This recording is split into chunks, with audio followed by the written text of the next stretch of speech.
നമ്മൾ ഇന്ന് ഈ വീഡിയോയിലൂടെ നോക്കാൻ പോകുന്നത് റീമേക്ക് ചെയ്തപ്പോൾ ഫ്ലോപ്പായ ചില മാസ് സിനിമകളെ പറ്റിയാണ്.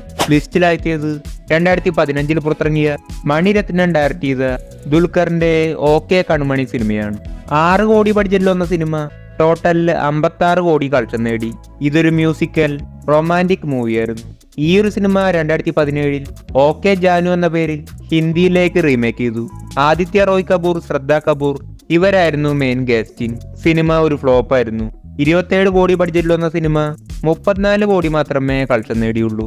ഒറിജിനൽ സിനിമയുമായി കമ്പയർ ചെയ്യുമ്പോൾ ഈ ഒരു സിനിമയിൽ പല പല ചേഞ്ചസ് ഉണ്ടായിരുന്നു. ഇതുകൊണ്ട് തന്നെ ആർക്കും കണക്റ്റ് ആയില്ല. അടുത്തത് 2010 പുറത്തിറങ്ങിയ പോക്കിരി രാജ സിനിമയാണ്. സിനിമാ വർഷം വലിയൊരു വിജയം നേടിയ ഒരു മൾട്ടി സ്റ്റാർ സിനിമയായിരുന്നു. 2013 ഈ സിനിമ ഹിന്ദിയിലേക്ക് റീമേക്ക് ചെയ്തു. പാൻ ഇന്ത്യൻ ബോംബ് സിനിമകൾ കൈവശമുള്ള അക്ഷയ് കുമാർ ആയിരുന്നു നായകൻ. ഈ ഒരു സിനിമയും ബോക്സ് ഓഫീസിൽ 75 കോടി ബഡ്ജറ്റിൽ വന്ന സിനിമ 89 കോടിയാണ് കളക്ഷൻ നേടിയത്. നമുക്ക് സിനിമയിലെ ഇൻട്രോ നോക്കാം. ആയുഷ്മാൻ ഠാക്കൂർ, ഇവൻ മാത്രമല്ല, എനിക്കിനി ഒരു മകൻ കൂടിയുണ്ട്. ഞാൻ വിളിച്ചാൽ അവൻ വരും. ഈ ലോകത്തിന്റെ ഏത് കോണിലുണ്ടെങ്കിലും ഈ കുന്നത്ത് മാധവൻ മാഷ് ചങ്കുപൊട്ടി പറയുക, കൊണ്ടുവരും ഞാൻ അവനെ.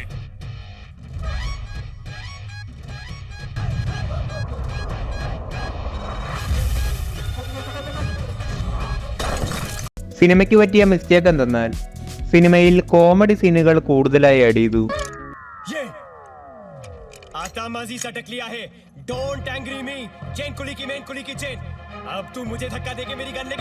അങ്ങനെ സിനിമ തന്നെ ഒരു കോമഡിയായി മാറി. അടുത്തത് 2011 പുറത്തിറങ്ങിയ തമിഴിലെ കാഞ്ചന സിനിമയാണ്. ഈ ഒരു സിനിമ 2020 ലക്ഷ്മി എന്ന പേരിൽ ഹിന്ദിയിലേക്ക് റീമേക്ക് ചെയ്തിരുന്നു. അക്ഷയ് കുമാർ തന്നെയായിരുന്നു നായകൻ. സിനിമ വളരെ വലിയൊരു എങ്കിലും 2 സിനിമയുടെയും ഡയറക്ടർ ലാഘവ ലോറൻസ് തന്നെയാണ്. അടുത്തത് 2015 പുറത്തിറങ്ങിയ മര്യാദരാമൻ സിനിമയാണ്. ദിലീപിന്റെ ആ വർഷത്തെ ഏറ്റവും ഹൈപ്പിൽ വന്നൊരു സിനിമയാണിത്. കാരണം ഇത് രാജമൗലി സിനിമയുടെ റീമേക്ക് ആയിരുന്നു. 2010 പുറത്തിറങ്ങിയ മര്യാദരാമണ്ണ എന്നായിരുന്നു ഒറിജിനൽ സിനിമയുടെ പേര്. സിനിമാ വർഷം വലിയൊരു വിജയം നേടി. ഈ സിനിമയ്ക്ക് ടോട്ടൽ 4 റീമേക്ക് വന്നു. 4 സിനിമയും സൂപ്പർ ഹിറ്റായിരുന്നു.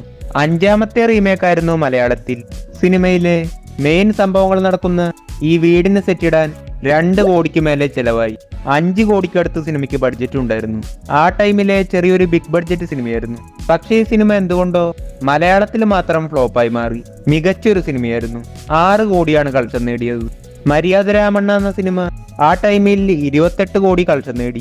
ബോക്സ് ഓഫീസിൽ ഫ്ലോപ്പ് ആണെങ്കിലും സാറ്റലൈറ്റ് റൈറ്റ്സ് വിറ്റുകൊണ്ട് ഈ ഒരു സിനിമ ലാഭം നേടിയ സിനിമയാണ്. റീമേക്കായി കമ്പയർ ചെയ്യുമ്പോഴും ഇത് മികച്ച റീമേക്ക് തന്നെയാണ്.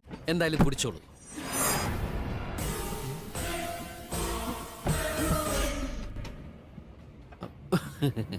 ఈ స్ట్రాస్ అనేది చాలా హెల్త్ హాజార్డ్ అండి.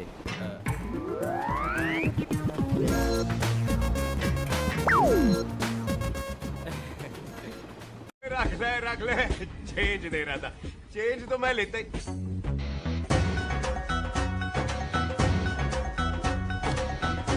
അടുത്തത് 2000 പുറത്തിറങ്ങിയ നരസിംഹം സിനിമയാണ്.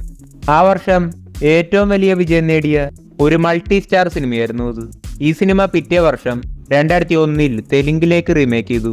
അധിപതി എന്നായിരുന്നു പേര്. സിനിമയിൽ ലാലേട്ടന്റെ റോൾ മോഹൻ ബാബു എന്ന നടനും മമ്മൂക്കിയുടെ റോൾ നാഗാർജുനയുമാണ് ചെയ്തത്.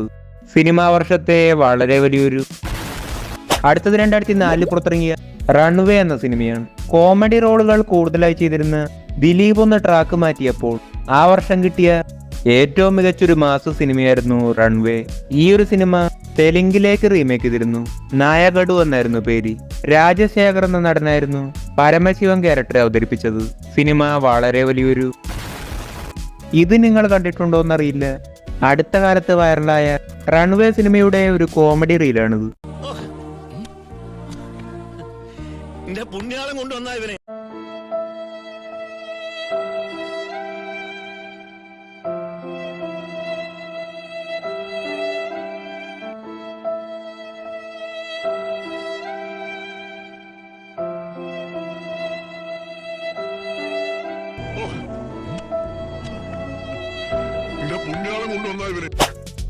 അടുത്തത് 2015 പുറത്തിറങ്ങിയ ടു കൺട്രീസ് സിനിമയാണ്.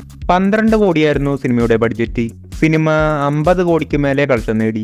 ഈ സിനിമ 2017 സെയിം പേരിൽ തന്നെ തെലുങ്കിലേക്ക് റീമേക്ക് ചെയ്തു. തെലുങ്കിൽ ഈ സിനിമ വളരെ വലിയൊരു. നമുക്ക് സീനുകൾ കമ്പയർ ചെയ്ത് നോക്കാം.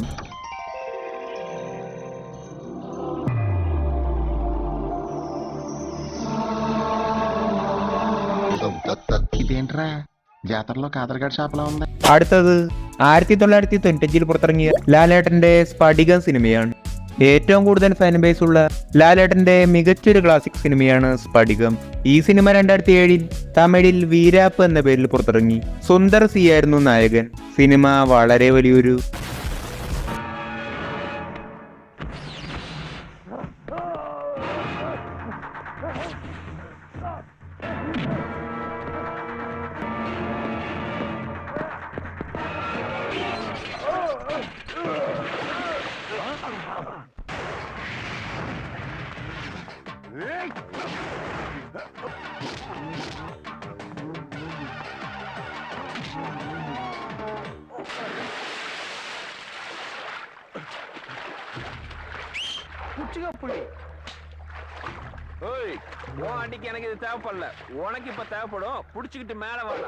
അടുത്തത് 2002 പുറത്തിറങ്ങിയ പൃഥ്വിരാജിന്റെ നന്ദനം സിനിമയാണ്.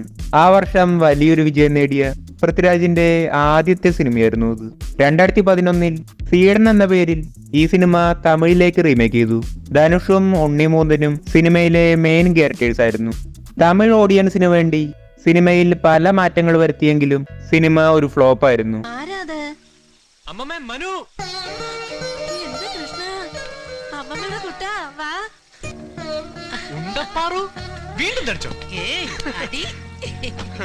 നീ അങ്ങ് പൊക്കം വെച്ച ആളായല്ലോടാ.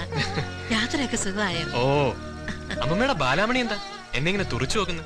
ഇവളുടെ പേര് பாட்டி உன் மகாலட்சுமி என்னைய மறுச்சு பாக்குறா. அவ பேர் உனக்கு எப்படி தெரியும்? அம்மா தான் சொன்னாங்க. ஓ நீ வருவேன்னு தெரியும்.